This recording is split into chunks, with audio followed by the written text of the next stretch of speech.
విజయవాడ కృష్ణలంకకు చెందినటువంటి గాదే సాయి కృష్ణ కేసులో ఎట్టకేలకు కూటమి ప్రభుత్వం దిగొచ్చినట్టుగా కూటమి ప్రభుత్వంలో కదలికలు వచ్చినట్టుగా చాలా స్పష్టంగా అయితే అర్థమవుతుంది.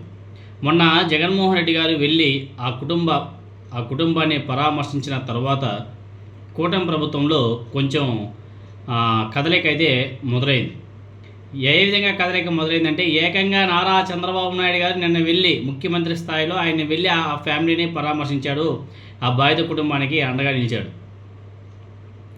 జగన్మోహన్ రెడ్డి గారు వెళ్ళి కలిసినప్పుడు తెలుగుదేశం పార్టీ మీడియా వాళ్ళ నాయకులు వాళ్ళ సోషల్ మీడియా ఏ విధంగా జగన్మోహన్ రెడ్డి గారి మీద విరుచుకుపడ్డారంటే 23 కేసులు ఉన్నటువంటి గాదే సాయి కృష్ణకి వైసీపీ ఏ విధంగా సపోర్ట్ చేస్తుంది, ఒక రౌడీ షీటర్కి ఏ విధంగా జగన్మోహన్ రెడ్డి గారు సపోర్ట్ చేస్తారని చెప్పేసి మాట్లాడే పచ్చ మీడియా తెలుగుదేశం పార్టీ నాయకులు ఇప్పుడు మరి నారా చంద్రబాబు నాయుడు గారు వెళ్ళి కలిశాడు కదా, ఇప్పుడు దీన్ని ఏమంటారు?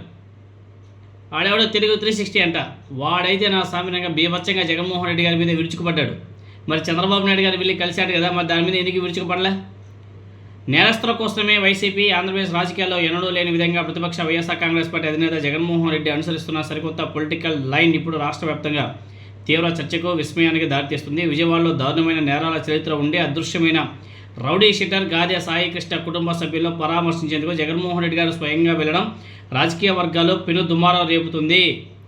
ఒక బాధ్యతాయుతమైనటువంటి వైఎస్ జగన్మోహన్ రెడ్డి గారు ఇలా రౌడీ షీటర్లను ప్రోత్సహించడం ఎలా అని చెప్పేసి ఇదిగో తెలుగు 360 వాడు ట్వీట్ల మీద ట్వీట్లు చేశాడు. మరి నిన్న చంద్రబాబు నాయుడు గారు వెళ్ళి కలిశాడు కదా అదే బాధిత కుటుంబానికి, వీడు ఏమని ట్వీట్ చేశాడు చేసిన, అక్కడేమో జగన్మోహన్ రెడ్డి గారు వెళ్ళి కలిస్తేనేమో రౌడీ షీటర్ని ప్రోత్సహిస్తూ ఆ ఫ్యామిలీని కలిశాడు అని చెప్పేసి రాశారు కదా. చూడండి, జగన్మోహన్ రెడ్డి గారు కలిస్తే నేరస్తుల కోసం జగన్మోహన్ రెడ్డి గారు అని చెప్పేసి రాశాడు. అదే నేను చంద్రబాబు నాయుడు గారు వెళ్ళి కలిస్తే బాధిత తల్లికి సీఎం చంద్రబాబు నాయుడు భరోసా అని చెప్పేసి రాశాడు. ఈ దిక్కుమానుడు సాయికృష్ణ అదృశ్యం కేసు, బాధిత తల్లికి సీఎం చంద్రబాబు భరోసా రాసినటువంటి మాటలు. విజయవాడకు చెందిన గాదే సాయికృష్ణ అదృశ్యం ఘటనపై ఆయన తల్లి విజయలక్ష్మి సీఎం చంద్రబాబు నాయుడు గారిని కలిశారు. బాధితురాలకి ధైర్యం చెప్పిన సీఎం నిష్పక్షపాత విచారణ జరిపించి నిందితులకు శిక్ష పడేలా చూస్తామని హామీ ఇచ్చాడు. ఇక్కడేమో బాధిత తల్లికి సీఎం భరోసా, జగన్మోహన్ రెడ్డి గారు వెళ్ళి కలిస్తేనేమో నేరస్తుల కోసం జగన్ అని చెప్పేసి రాస్తారు దిక్కుమాలిన ఈ పచ్చ మీడియా. ఇంతకీ చంద్రబాబు నాయుడు గారు నిన్న ఏమన్నాడు? చంద్రబాబు నాయుడు గారిని కలిసిన సాయికృష్ణ కుటుంబ సభ్యులు ప్రభుత్వం అన్ని విధాలా అండగా ఉంటుంది అని చెప్పేసి చంద్రబాబు నాయుడు గారు భరోసా ఇస్తూ సాయికృష్ణ అదృశ్యంపై ఉన్నత స్థాయి విచారణ జరిపిస్తున్నామని చెప్పినటువంటి చంద్రబాబు నాయుడు గారు తప్పు చేసిన వారు ఎంతటి వారైనా సరే ఉపేక్షించాం అని చెప్పేసి చంద్రబాబు నాయుడు గారు చెప్పినటువంటి మాట. తప్పు చేసిన వారు ఎంతటి వారైనా సరే ఉపేక్షించబోం. ఈ డైలాగ్ గత 2 సంవత్సరాల నుంచి విని విని విని విని విని ప్రజలకు కూడా పాపం ఈ బోర్ కొట్టేసి ఉంటుందేమో. అంటే చూడండి, జగన్మోహన్ రెడ్డి గారు వెళ్ళి కలిసేదాకా కూటమి ప్రభుత్వంలో చలనం లేదు. ఈ ఇన్సిడెంట్ జరిగి నెల రోజులుగా దాని గురించి కూటమి ప్రభుత్వం, పోలీసులు ఎవరు కూడా పట్టించుకోలేదు. ఒక్క జగన్మోహన్ రెడ్డి గారు వెళ్ళి కలిసే లోపు నా సామిరంగా అట్లే కదలికలు మొదలైపోయాయి కూటమి ప్రభుత్వం. నిన్న చంద్రబాబు నాయుడు గారు వెళ్ళాడు, రేపు మాపో పవన్ కళ్యాణ్ వెళ్ళినా వెళ్తాడు, ఏం ఆశ్చర్యపోవాల్సిన విషయం లే. అప్పుడు జనసేన తెలుగుదేశం పార్టీ నాయకులు పిసుకోవడమే, ఆ కార్యకర్తలంతా కూడా పిసుకోవడమే, ఇంకా అంతే కదా. అయితే ఈ పరిణామాల మధ్య ప్రతిపక్షాలు మరోసారి ప్రభుత్వ వైఖరి మీద తీవ్ర ప్రశ్నలు కూడా లేవనెత్తుతున్నాయి. గాదే సాయి కృష్ణ అదేవిధంగా కార్తిక్ కుమార్ మరణాలపై సిబిఐతో విచారణ జరపాలని చెప్పేసి డిమాండ్ చేస్తున్నారు. పోలీసుల దుర్వినియోగాల మీద తమ పోరాటం కొనసాగుతుందని చెప్పేసి స్పష్టం చేస్తూ జగన్మోహన్ రెడ్డి గారు బాధిత కుటుంబాన్ని పరామర్శించే వరకు ప్రభుత్వం కానీ ముఖ్యమంత్రి కానీ ఎందుకు స్పందించలేదు అని చెప్పేసి ప్రశ్నలు కూడా లేవనెత్తుతున్నారు. గత నెల 28వ తేదీన సాయికృష్ణ పిన్ని న్యాయవాది కనకదుర్గ ఫిర్యాదు చేసినప్పటికీ పోలీసులు ఎందుకు కేసు నమోదు చేయలేదు అని చెప్పేసి వైసీపీ నిలదీస్తుంది. జగన్మోహన్ రెడ్డి గారు జోక్యం చేసుకున్న తర్వాతే సిఐ మీద చర్యలు ఎందుకు తీసుకున్నారని చెప్పేసి కూడా ప్రశ్నలు కూడా లేవనెత్తుతున్నారు. జగన్మోహన్ రెడ్డి గారు వెళ్ళి కలిసి వచ్చిన తర్వాత ఇమ్మీడియట్లీగా ఆ సిఐ గారి మీద కేసులు కూడా నమోదు చేసి కేసులు పెట్టి ఎఫ్ఐఆర్ నమోదు చేశారు. అంటే జగన్మోహన్ రెడ్డి గారు వెళ్ళేదాకా కూటమి ప్రభుత్వానికి చలనం ఉండదా? ఇది ఇది ఒక సిఐతోనే సరిపెట్టేస్తారా, సిఐ మీద ఏమైనా సరే చర్యలు తీసుకుని వదిలేస్తారా అంటే మేబీ ఉండొచ్చేమో, కానీ సిఐ కాదు, దీనిపైన ఇంకా చాలామంది పెద్దలు ఉన్నారు. ఆ పెద్ద తలకాయలను బయటికి తీయాలా అని చెప్పేసి వైసీపీ చాలా సీరియస్గా దీని మీద కాన్సన్ట్రేషన్ చేయడం కూడా జరిగింది. ఎందుకంటే ఒక సిఐ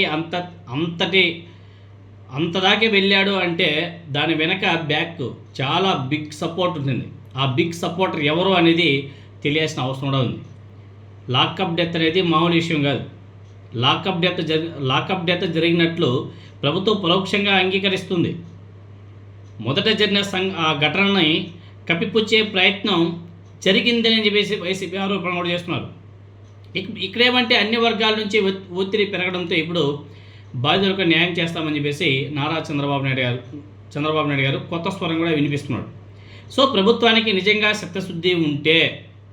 చిత్తశుద్ధి ఉంటే వెంటనే సిబిఐకి రిఫర్ చేసే సిబిఐ ద్వారా ఇన్వెస్టిగేషన్ చేయించవచ్చు కదా, తమ చిత్తశుద్ధిని నిరూపించుకోవచ్చు కదా. అలాగే రాష్ట్ర వ్యాప్తంగా సంచలనం సృష్టించినట్టు ఈ కేసులో ఇప్పటివరకు హోంమంత్రి అనిత గారు ఇప్పటివరకు బాధిత కుటుంబాన్ని పరామర్శించకపోవడం, అదేవిధంగా కేసు మీద బహిరంగ సమీక్ష నిర్వహించకపోవడం కూటమి ప్రభుత్వం యొక్క చిత్తశుద్ధి ఏమిటో అనేది చాలా స్పష్టంగా అర్థమవుతుంది. బాధిత కుటుంబానికి హోంమంత్రి వెళ్ళి పరామర్శించారు, కానీ బాధిత కుటుంబ సభ్యులే ముఖ్యమంత్రిని కలవడం ఏంటి? ఒకవైపు గాదే సాయికృష్ణని అత్యంత ప్రమాదకర నేరస్తుడిగా, అనేక కేసులు ఉన్న వ్యక్తిగా చిత్రీకరించే ప్రయత్నం అధికార పార్టీ అనుబంధ సోషల్ మీడియా నేతల్లో జరిగినా ఇప్పుడు ప్రజల నుంచి తీవ్ర వ్యతిరేక స్పందన రావడంతో ఇప్పుడు ఏకంగా ముఖ్యమంత్రి బాధిత కుటుంబాన్ని కలవాలని నిర్ణయించుకోవడం, ఇది అధికార పార్టీ ద్వంద్వ వైఖరికి నిదర్శనం అని చెప్పేసి అనేక మంది రాజకీయ నాయకులు చాలా స్పష్టం చేస్తున్నారు. ప్రతిపక్ష వైఎస్ఆర్ కాంగ్రెస్ పార్టీ అయితే దీని మీద చాలా సీరియస్గా ముందుకు వెళ్తుంది. ఆల్రెడీ నేషనల్ హ్యూమన్ రైట్స్ వాళ్ళు కూడా కంప్లైంట్ చేయడం జరిగింది. అదేవిధంగా నిన్న ఢిల్లీలో వైవి సుబ్బారెడ్డి గారు, అదేవిధంగా మిగతా ఎంపీలంతా కూడా ప్రెస్ మీట్ పెట్టి మాట్లాడడం జరిగింది. ఇలా అనేక విధాలుగా వైసీపీ అయితే దీని మీద ఒక పెద్ద స్టాండ్ తీసుకొని ముందుకు తీసుకెళ్తుంది. ఇది మంచి పరిణామం. కానీ ఏవైతే లోకల్ పోలీసులతో విచారణ చేపిస్తున్నారో ఆ విచారణ ఎంతవరకు వెళ్తుంది అనేది ఆ దేవుడిగా తెలియాలా. అదేవిధంగా బాధిత కుటుంబ సభ్యులు కూడా నిన్న ప్రెస్ మీట్ పెట్టారు. వాళ్ళ తల్లి చంద్రబాబు నాయుడు గారు మాకు న్యాయం చేశారు అంటున్నారు, కానీ ఏం న్యాయం చేశాడో మాత్రం చెప్పట్లే. ఏ విధంగా న్యాయం చేశారు? మీ కొడుకుని సజీవంగా ఏమైనా తీసుకొచ్చి మీ ముందు నిలబెట్టారా? లేకపోతే ఏ విధంగా ఫినాన్షియల్గా మీకు ఏమైనా సరే హెల్ప్ చేశారా? లేకపోతే న్యాయపరంగా ఏమైనా సరే మీకు హెల్ప్ చేస్తారని చెప్పేసి చెప్పాడా? ఏ విధంగా న్యాయం చేశాడు? పవన్ కళ్యాణ్ గారికి, నారా లోకేష్ గారికి, అదేవిధంగా చంద్రబాబు నాయుడు గారికి నమస్కారం థ్యాంక్స్ అని చెప్పేసి చెప్తున్నారు. ఏ విధంగా న్యాయం చేశారో అది కూడా చెప్పుంటే చాలా బాగుండేది.